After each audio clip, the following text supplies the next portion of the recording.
નમસ્કાર વિદ્યાર્થી મિત્રો, આ લેક્ચરની અંદર આપણે સમય સંખ્યાઓ અને અસમય સંખ્યાઓ વિશે શીખીશું અને બે અગત્યના પ્રમેય વિશેની સાબિતીઓ પણ મેળવીશું. તો સૌપ્રથમ આપણે યાદ કરી લઈએ કે સમય સંખ્યાઓ કોને કહીશું અને અસમય સંખ્યાઓ કોને કહીશું. તો સૌપ્રથમ અહીં હું લખીશ સમય સંખ્યાઓ અને તેની પાસે આપણે અહીં લખીએ અસમય સંખ્યાઓ. તો બંને વચ્ચેનો ભેદ જે છે તે આપણે સૌપ્રથમ જાણી લઈએ અને શીખી લઈએ. ત્યારબાદ આપણે આગળ વધીએ, કારણ કે સમય સંખ્યા અને અસમય સંખ્યા વચ્ચેનો તફાવત સમજ્યા બાદ આપણે સંખ્યાઓ સમય છે કે અસમય તે સાબિત કરવાનું છે. તો આપણે જોઈએ કે સમય સંખ્યાઓ કોને કહીશું, તો કે જે સંખ્યાને આપણે p ના છેદમાં q ના સ્વરૂપમાં લખી શકાય તે સંખ્યાને આપણે સમય સંખ્યા કહીશું.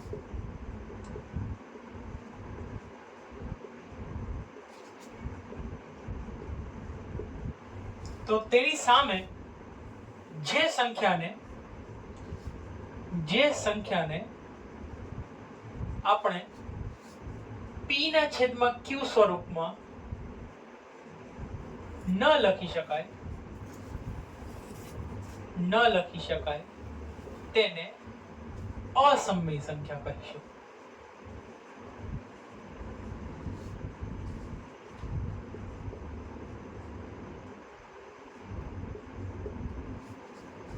તો અહીં આપણે નોટ કરીએ કે જ્યાં p અને q એ બંને પૂર્ણાંકો છે અને q ની કિંમત 0 નથી.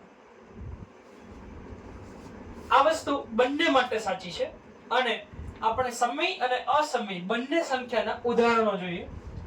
તો સમય સંખ્યાઓ દાખલા તરીકે 1/2, 1/4, 1/3, 2/5 વગેરે સંખ્યાઓને આપણે સમય સંખ્યાઓ કહીશું. સમય સંખ્યાઓમાં જે શૂન્ય પોઈન્ટ પછી આપણને જે આંકડાઓ મળે છે તે હંમેશા ચેન્જ થતા હોય, બદલતા હોય તેવા મળી શકે, પરંતુ તેની અંદર એકનો એક આંકડો કદાચ બદલાય, પરંતુ અસમય સંખ્યાઓની અંદર જે આપણને પોઈન્ટ પછીના જેટલા પણ આંકડાઓ મળે છે તે બધા જુદા જુદા આંકડાઓ હોય છે. દાખલા તરીકે 22 સપ્તમાંશની અંદર જે પાઈ ની કિંમતમાં આપણને જે રીતે મળે છે તે રીતે. અને અસમય સંખ્યાઓ જે છે તેના ઉદાહરણ આપણે લખી શકીએ. સૌપ્રથમ ઉદાહરણ પાઈ નું 22 સપ્તમાંશનું લખીએ. વર્ગમૂળમાં 2, વર્ગમૂળમાં 3 વગેરે એવી સંખ્યાઓ છે કે જે અસમય સંખ્યાઓ છે. એટલે કે આપણે તેને p ના છેદમાં q સ્વરૂપમાં લખી શકીએ નહીં, કારણ કે p ના છેદમાં q સ્વરૂપમાં લખવા માટે બંને સંખ્યાઓ પૂર્ણાંકો જોઈએ અને આ બંને સંખ્યાનો જે જવાબ આવે એટલે કે 2/5 નો p ના છેદમાં q નો જ્યારે આપણે જવાબ મેળવવા જઈએ ત્યારે તે સંખ્યાઓ એ હંમેશા રિપીટ થતી હોય તેવી હોવી જોઈએ નહીં. તેથી આ સમય અને અસમય સંખ્યાઓ છે. હવે આપણે બે અગત્યના પ્રમેયની સાબિતી મેળવવાની છે. એક પ્રમેય એને આપણે માત્ર લખીને સ્વીકારીશું, જ્યારે બીજો જે પ્રમેય છે તે આપણા માટે ખૂબ અગત્યનો પ્રમેય છે, કારણ કે તેનો ઉપયોગ કરીને આપણે બીજા દાખલાઓ પણ ગણવાના છે.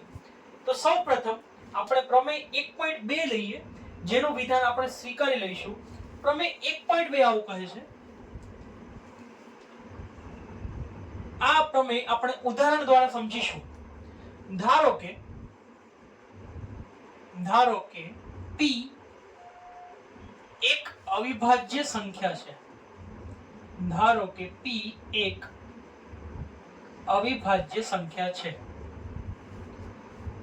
તો કોઈ ધન પૂર્ણાંક a માટે કોઈ ધન પૂર્ણાંક a માટે જો a સ્ક્વેર એટલે કે જો a નો વર્ગ એ p વડે વિભાજ્ય હોય, p વડે વિભાજ્ય હોય તો એ પણ p વડે વિભાજ્ય હોય. આ વિધાનને આપણે પ્રમેય 1.2 કહીશું અને એક ઉદાહરણ વડે આપણે આ વિધાનને સમજી શકીએ.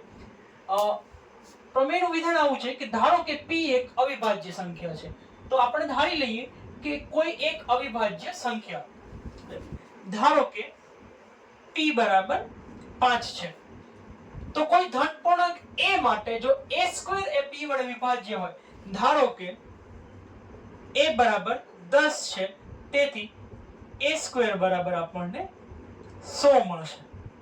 તો જો a સ્ક્વેર એ p વડે વિભાજ્ય હોય એટલે કે a સ્ક્વેર 100 એ કોના વડે વિભાજ્ય છે? p વડે. એટલે કે a સ્ક્વેર એ p વડે વિભાજ્ય છે એટલે કે 100 ના છેદમાં 5, તો a પણ p વડે વિભાજ્ય હશે એટલે કે a upon p, a ના છેદમાં p બરાબર પણ મને જવાબ મળશે.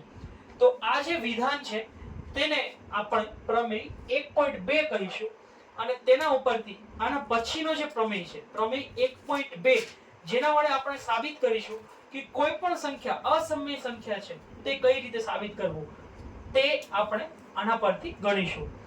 તો આ પ્રમેયના વિધાનને વિદ્યાર્થી મિત્રો ખાસ નોંધ કરી રાખશો, કારણ કે આના ઉપરથી આપણે આની પછીનો જે પ્રમેય છે તે સાબિત કરીને સમજવાનો છે.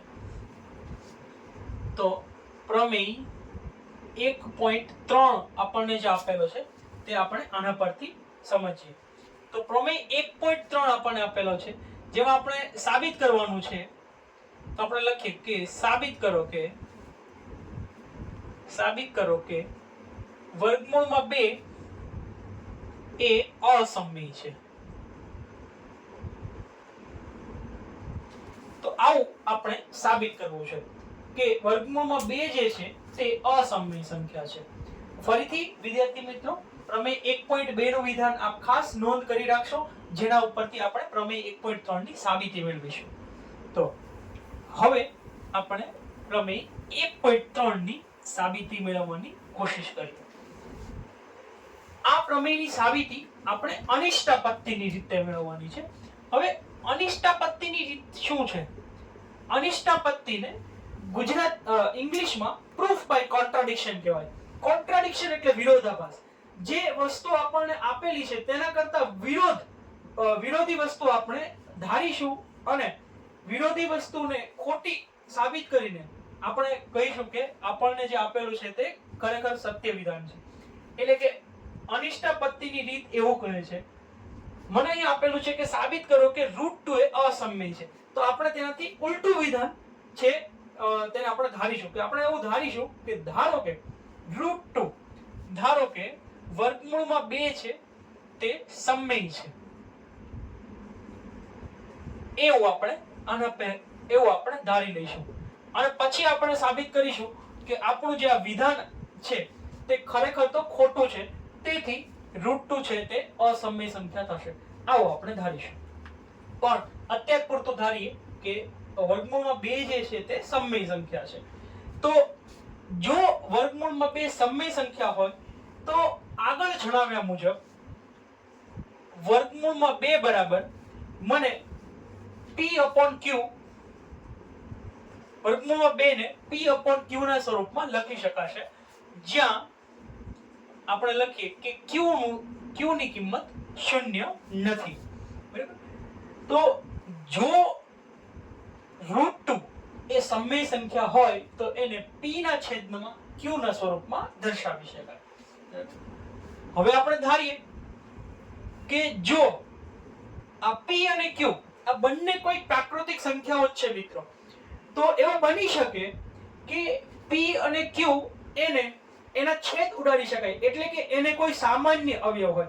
એટલે કે જેમ આપણે બે સંખ્યાઓના અંશ અને છેદમાં અવયવો ઉડાડીએ તે સામાન્ય અવયવ વડે આપણે તેનો છેદ ઉડાડીએ છીએ, તે રીતે P અને Q ના પણ કોઈ સામાન્ય અવયવ હોય જેના વડે તેના છેદ ઉડી શકતા હોય એવું શક્ય છે. તો જો એને એક સિવાય કોઈ સામાન્ય અવયવ હશે તો આપણે લખીએ, જો P અને Q ને એક સિવાય સામાન્ય અવયવ હોય તો P upon Q ના છેદ ઉડશે અને છેદ ઉડ્યા બાદ આપણને જે નવી સંખ્યા મળશે તે કંઈક આવી હશે, √2 બરાબર a ના છેદમાં b. એટલે કે P upon Q ના કોઈ સામાન્ય અવયવ વડે આપણે છેદ ઉડાડી દીધા તો જે નવી સંખ્યા મને મળે છે તે છે a ના છેદમાં b. બરાબર. તેથી આપણે આવી રીતે લખી શકીએ, વર્ગમૂળમાં 2 ગુણ્યા b બરાબર a. આને સમીકરણ નંબર 1 કહું છું. હવે આપણે બંને બાજુ વર્ગ લઈએ.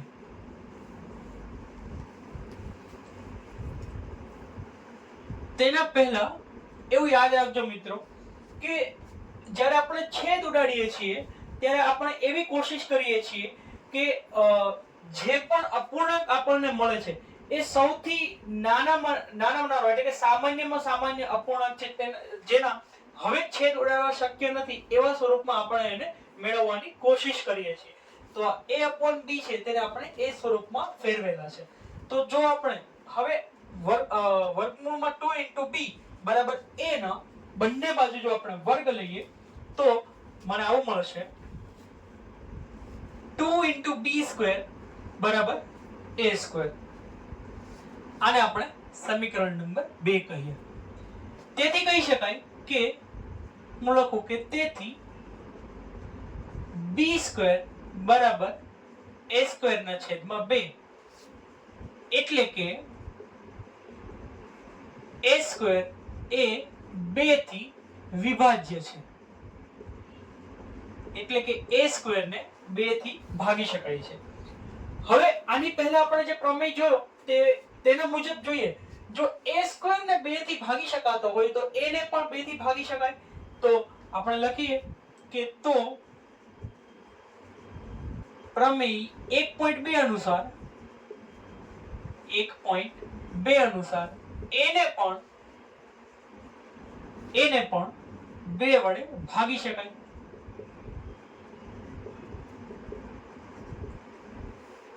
હવે જો a ને 2 વડે ભાગી શકાતો હોય, બરાબર, એટલે કે જો a ના છેદમાં પણ 2 થઈ શકતો હોય તો આના બરાબર પણ a ને 2 વડે ભાગીએ તો પણ કોઈ એક ત્રીજી સંખ્યા મને મળવી જોઈએ. આ ત્રીજી સંખ્યાને હું ધારો કે c કહું છું.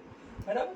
જેમ આપણે આના પહેલા 10 ના છેદમાં 5 કરીને જવાબ 2 મેળવેલો તે જ રીતે ધારી લો કે a ને પણ 2 વડે ભાગીએ તો મને જે જવાબ મળે છે તે c છે. તો a ના છેદમાં 2 બરાબર c. તેથી આપણે લખી શકીએ કે તેથી a બરાબર 2c. આને હું સમીકરણ નંબર 3 કહું છું, જ્યાં c છે તે કોઈ પૂર્ણાંક છે. તેથી હવે મારા પાસે કુલ 3 સમીકરણો છે, સમીકરણ નંબર 1, 2 અને 3. તો તેના પરથી હવે આપણે આગળ લઈએ.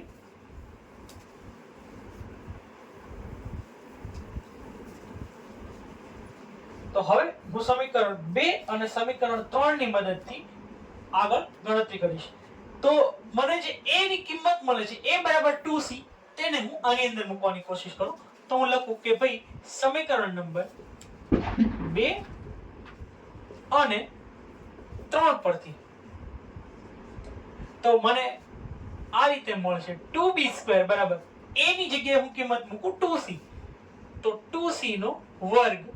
તેથી 2b² બરાબર મને મળશે 4c².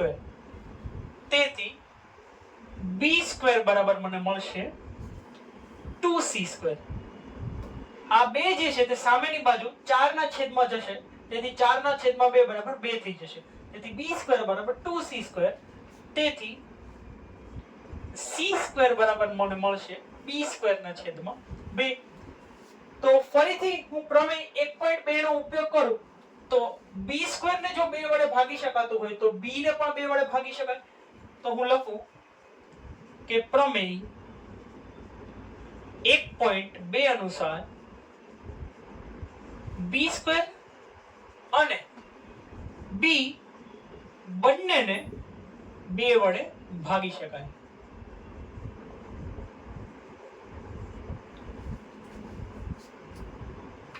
તો આપણે કહી શકીએ કે b² અને b બંને 2 વડે વિભાજ્ય છે, એટલે કે b ના છેદમાં પણ 2 કરી શકાય.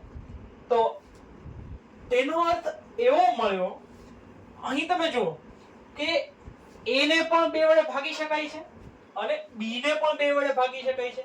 તો આપણે સૌ પ્રથમ જે √2 બરાબર a ના છેદમાં b મેળવ્યો, એટલે કે એવો અપૂર્ણાંક મેળવ્યો કે જેમાં જે અપૂર્ણાંકનું સૌથી સાદું સ્વરૂપ છે, જેમાં આપણે તમામ સામાન્ય અવયવોથી p ના છેદમાં q ને ભાગી લીધા બાદ a ના છેદમાં b મેળવ્યો છે, એટલે કે a ના છેદમાં b ને અન્ય કોઈ સામાન્ય અવયવ નથી. એ બાબત અહીં આપણે તેની સાથે વિરોધાભાસ ઉદ્ભવે છે, કેમ કે અહીં તો આપણે એવું સાબિત કર્યું કે a ને પણ 2 વડે ભાગી શકાય છે અને b ને પણ 2 વડે ભાગી શકાય છે. વિદ્યાર્થી મિત્રો, ફરીથી બરાબર ધ્યાનથી સાંભળજો. શરૂઆતમાં આપણે √2 બરાબર p ના છેદમાં q લીધેલું, કેમ કે આપણે ધારેલું કે આપેલી સંખ્યા છે તે સમમેય છે. આપણે અનિષ્ટાપત્તિની રીતથી સાબિતી મેળવવાની કોશિશ કરીએ છીએ. આપણે સાબિત એવું કરવું છે કે √2 અસમમેય છે, પરંતુ તેનાથી ઉલટું વિધાન આપણે ધારીએ છીએ કે ધારો કે √2 સમમેય હોય તો એને p ના છેદમાં q થી દર્શાવી શકાય. અને જો p ના છેદમાં q, p અને q બંનેને જો એક સિવાયનો પણ સામાન્ય અવયવ હોય તો છેદ ઉડાડીને તેને a ના છેદમાં b સ્વરૂપમાં દર્શાવી શકાય. એટલે કે a ના છેદમાં b ને હવે અન્ય કોઈ સામાન્ય અવયવ મળવો જોઈએ નહીં. તેમ છતાં પણ અહીં a ને પણ 2 વડે ભાગી શકાય એવું મળ્યું આપણને અને b ને પણ 2 વડે ભાગી શકાય તેવું મળ્યું આપણને. તેથી આપણી જે મૂળ ધારણા હતી કે √2 જે છે તે સમમેય છે, તે ધારણા આપણી ખોટી પડી, કારણ કે a ના છેદમાં b, a અને b બંનેને 2 અવયવો 2 એવો અવયવ આપણને મળ્યો. તેથી આપણે આના પરથી એવું લખીશું કે આપણે જે શરૂઆતમાં ધારેલું હતું કે √2 જે છે એ સમમેય સંખ્યા છે, તે ધારણા આપણી ખોટી છે. તો આના પરથી આગળ આપણે લખીએ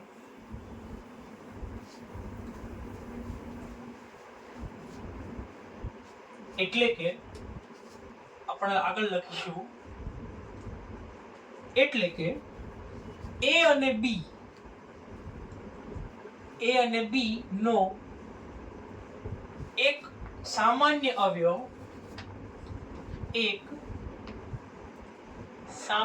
અવયવ બે મળે. તેથી a અને b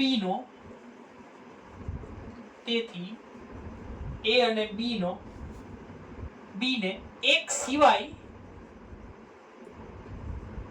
સિવાય અન્ય કોઈ સામાન્ય અવયવ છે, અન્ય કોઈ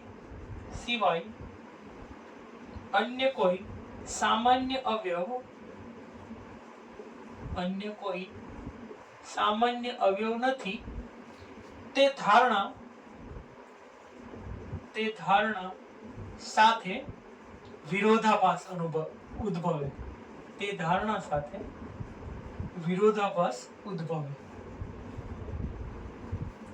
તેથી કહી શકાય કે √2 એ અસમમેય છે.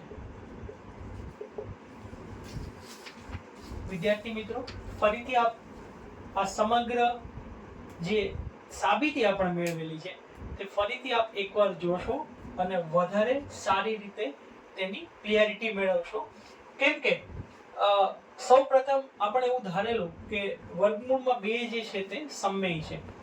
ખરેખર તો આપણે સાબિત કરવાનું છે કે વર્ગમૂળમાં 2 અસમમેય છે, પરંતુ આપણે શરૂઆતમાં તેના કરતા ઊંધું ધારી, તેના કરતા ઉલટું વિધાન ધારી અને આપણે √2 વર્ગમૂળમાં 2 એ સમમેય છે એવું સાબિત કરવાની કોશિશ કરી, પરંતુ તેમાં વિરોધાભાસ ઉદ્ભવ્યો. તેથી આપણે એવું કહી શકીએ કે વર્ગમૂળમાં 2 જે છે તે ખરેખર અસમમેય સંખ્યા છે અને સમમેય સંખ્યા નથી. આ જ રીતે અન્ય કોઈ પણ સાબિતી આપણે મેળવવી હોય, અન્ય કોઈ પણ સંખ્યા અસમમેય છે તેવું સાબિત કરવું હોય, તો આ જ રીતનો ઉપયોગ કરી આપણે સાબિત કરી શકીએ કે આપેલી સંખ્યા જે છે તે અસમમેય સંખ્યા છે. હવે પછીના પીરિયડની અંદર વિદ્યાર્થી મિત્રો આપણે એક ઉદાહરણ ગણીશું અને બાકી સ્વાધ્યાય 1.2 ના અન્ય દાખલાઓ આપણે ગણીશું. Thank you.